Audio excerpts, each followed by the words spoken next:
Alright, we're going to be playing some more challenges now, and recording them, and not dropping immediately when I face my second Tron mirror, which I expect to see lots of.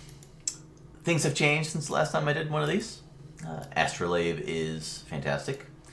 They banned Gataxian Probe, Gush, and Daze for some reason.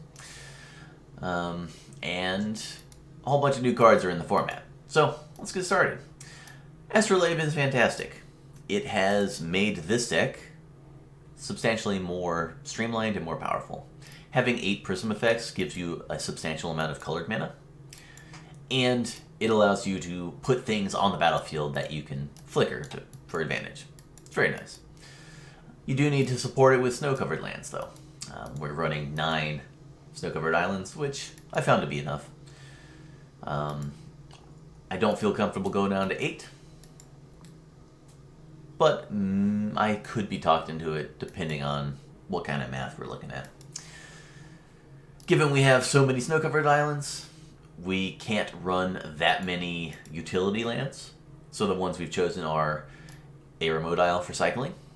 It can be Lonely Sandbar, which cycles for 1 blue mana if you would prefer. I've liked Remote Isle so far. There's 1 Cave of Temptation for non-blue colored mana that I can find off of Expedition map. And it has this extra text, 4 and tap, sack it, put 2 counters on one of my creatures. That effect has not just been trinket text, it has been very good. Having a 3/6 or a 2/6 or a 4/4 flyer or a 6/6 has been quite nice. If we didn't have to run so many snow-covered islands, I would be very happy to have 4 Cave of Temptations. But we're running a whole bunch of snow-covered islands, so we can only fit 1 in. And we're running a Mortuary Mire. This keeps us from being decked. We're not playing Seagate Oracle anymore, which we'll get to in a second. But with the Mortuary Mire, you don't get decked, so that if all of your relevant cards are in the bottom 3 or 4 cards of your library, you're not screwed. You actually can win from that position. It's been pretty good. And sometimes you just need to put a Muldrifter on top, or a Dignitary, or one of your walls. So, I like the Mire. It's been okay. We're running 10 Tron lands, 4 towers, and 3 of each of the other ones.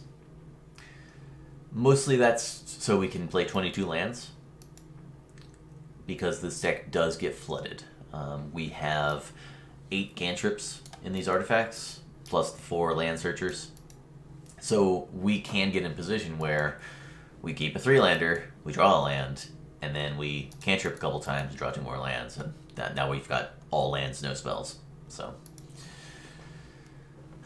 I have been figuring out how I can go down to 21 lands in the main deck, because after board I will frequently go down to 21 lands, depending on what I'm playing against. But unfortunately, I don't feel comfortable cutting a tower, so 10 Tron lands is already pushing it a little bit, and cutting in a snow-covered island and having uncastable Astrolabes in hand doesn't feel very good. You only need the one snow-covered island to play the first Astrolabe, and then future Astrolabes you can filter colorless mana through to play them to make snow mana, but you still need that first snow-covered island. So anyway, we got a bunch of lands and a bunch of mana things. We've got 5 anti-combat cards in the main deck. It might be correct to play 6. I haven't quite figured it out, but we're going with 5 today. We are playing a 1 Dinner of a Horror. We used to have 2 in the main, but we are down to 1 and no capsize. We've cut the capsize because it's not very good in the mirror, which is a kind of a deal breaker for me. If capsize isn't good in the mirror, then it's really only there to make your good matchups better. Like, it makes Stompy much better because you can capsize your own Snowhorn and lock them out. It makes your matchup against the bounce land decks better because you set them back so far. But you're already good against those decks, so I don't feel that capsize earns its slot anymore. For card draw, we've got 4 Muldrifters. It's pretty good creature divination. and 2 compulsive researches, plus the 3 walls. And we have a Mystic Remora in the deck. This has been very good because it's pretty good in the mirror. It's good against other Astrolabe decks, and it's good against Delver decks. All their cantrips let you draw cards. And it's good against burn, because they either hold their burn spells back and slow themselves down, or you just draw a bunch of cards, and hopefully you can dig to find colored mana, Tron, and Pulse or Teachings to try to lock them out. Or more counter spells. We've got 2 Teachings. Get ourselves some card advantage. Give ourselves inevitability. Once you draw the first Teachings, you are, if you have Tron, you are usually going to win from that position. So, our instants are 3 Condescends. I've tried Impulse. It wasn't very good. Condescend, on the other hand, has been great. We are playing a lot of blue mana, so having a turn 2 Condescend to counter whatever they're doing and filter through the top of your library has been very good. There is a chance I want to go up to 4 Condescends, but when Condescend is bad, they're really bad at multiples, and when they're good, they're incredibly good in multiples. So, depending on what matchups I'm expecting, maybe I'll go up to 4 Condescends, or maybe I'll just stick with 3. We're running 1 Prohibit, just a hard counter, and we're running 1 Dispel, mostly for the mirror, and this Dispel opens up a little space on the sideboard. It's fine against most of the decks in the format, so. And the decks it's not good against, you can just throw away. Who cares if you're missing a card against, like, Boggles or whatever. We're running 1 Pulse, because we're running only 11 creatures, plus the Cycling Land. Pulse and Marasa gives you inevitability by getting back your mnemonic walls, but can't really run 2 because we're not running Seagate Oracle. We're not running Seagate Oracle because it's not very good against the format. It's not very good against the mirror. It's only very good against Stompy. Against Boggles or Elves or whatever dorky ground creature decks you're running against, it's fine as a chump block. But as it stands, I don't believe Seagate Oracle has earned a spot in the deck. I'd much rather just have some other form of card draw or filtering, as in more Condescends. We're all running 2 Flickers. If I was running Seagate Oracles, I would go up to like 3 or 4 Flickers, because with the addition of Astrolabe, we've got a lot of permanents that we can just flicker for value. But given I cut the Seagate Oracles, we don't quite have enough to justify playing more Flickers. There might be a version of the deck where we're running 4 Seagate Oracles and we go up to 4 Flickers and then just play a Flicker value deck, but I don't believe that's where the format is right now. So, that's our library. Our main deck at least. In the board, 1 Crop Rotation. I should probably mention that. It's something you can Teachings for, and we have a lot of colored mana with the Astrolabes, so I'm comfortable playing a Crop Rotation. There's also no days, so you're less likely to get caught if you're running out an early Crop Rotation, so that's nice. Anyway, in the board, we've got the Extra Horror. Good against decks we're good against, and good in the mirror, so. We're running 2 extra anti-combat cards.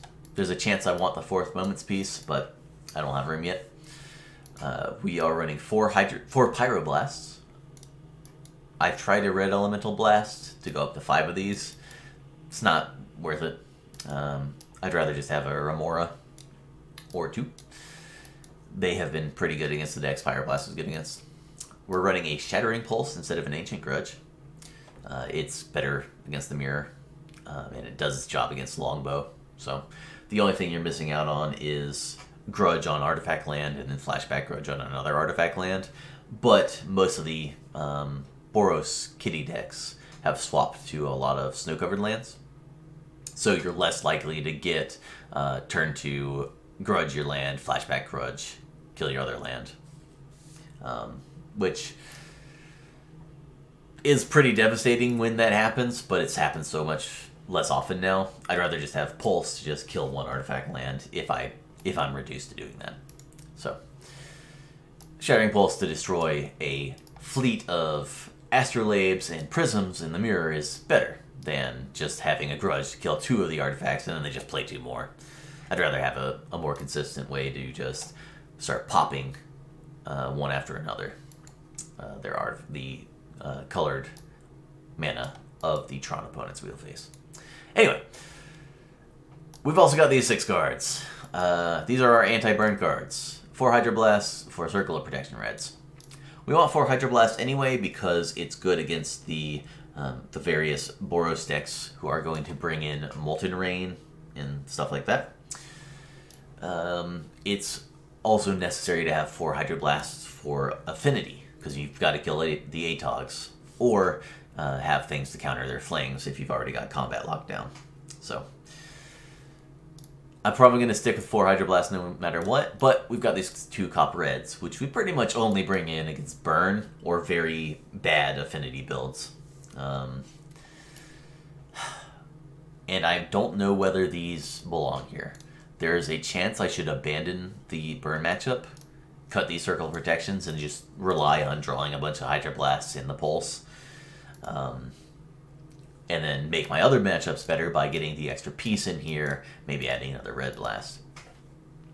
I don't quite feel comfortable abandoning the matchup yet, though, because Burn is winnable, especially since Mystic Remora is good against Burn. You just slam it, and it delays them, or draws you cards to help you draw some of these sideboard cards. Especially if you have Remora and Tron, you can actually just keep paying for the Mystic Remora and give yourself a whole bunch of time. And then if they think they have enough to burn you out, and they just let you draw a bunch of cards, and you survive by countering their last couple burn spells, Mystic Remora really can turn a loss into a win. So, a card that I can board in against the mirror, against grindy decks, and against burn has been very good. So, I'm not ready to abandon the burn matchup, but it is our worst matchup still, especially since nobody's playing Kiln Fiend anymore, which I think Kiln Fiend is still viable, but, well, you don't get as many free wins now that you don't have Decaxian Probes, so maybe it's not as good.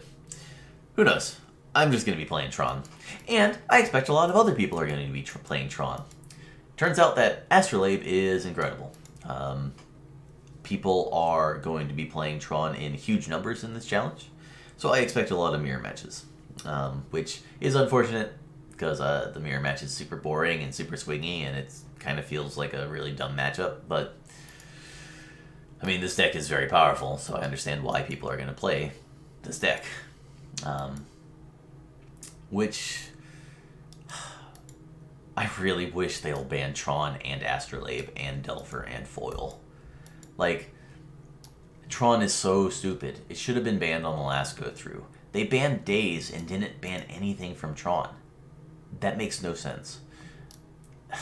Just ban Tron, it's stupid. And ban Astrolabe, it's stupid. If you just ban Tron, there are a bunch of other Astrolabe decks which are going to keep the aggro decks out of the format. All the random Core Skyfish or Glinthawk decks are playing Astrolabe and Prisms and are just going to grind any aggro deck into the ground. Which means if you ban Tron, the deck is the format is just going to devolve into a bunch of grindy nonsense. And eventually that's going to necessitate a Astrolabe ban. So might as well just ban Astrolabe and Tron and get it over with. They should also ban Delver and Foil to get those out of the format before they become a problem. Just ban some more blue cards. Come on, blue's already the best color. We can afford to have some more of the swingier blue cards out of the format. Anyway, the grindy decks that would keep out aggro. Honestly, aggro decks aren't viable at this point because a competently built Tron deck is going to beat aggro decks, the random creature aggro decks, a huge percentage of the time. But a lot of people aren't building their Tron decks competently. They're playing like maybe 2 or 3 anti-combat cards between the main and side, which is insufficient. Yeah, you might luck out into early Tron, get your draw your moment's peace, and then get a wall loop going, but that is very unlikely. So, I don't know. Long story short, the format is in a not a great place, and they need to ban Tron and Astrolabe, and they should ban Delver and Foil to cut off any nonsense that would appear after the Astrolabe and Tron decks are out of the format. Anyway, but that's for the future. For now, we're running this in the challenge, and it's been doing pretty good. So hopefully we can dodge burn. Hopefully we can play against less than 5 Tron mirrors, and well, hopefully we don't flood out too much.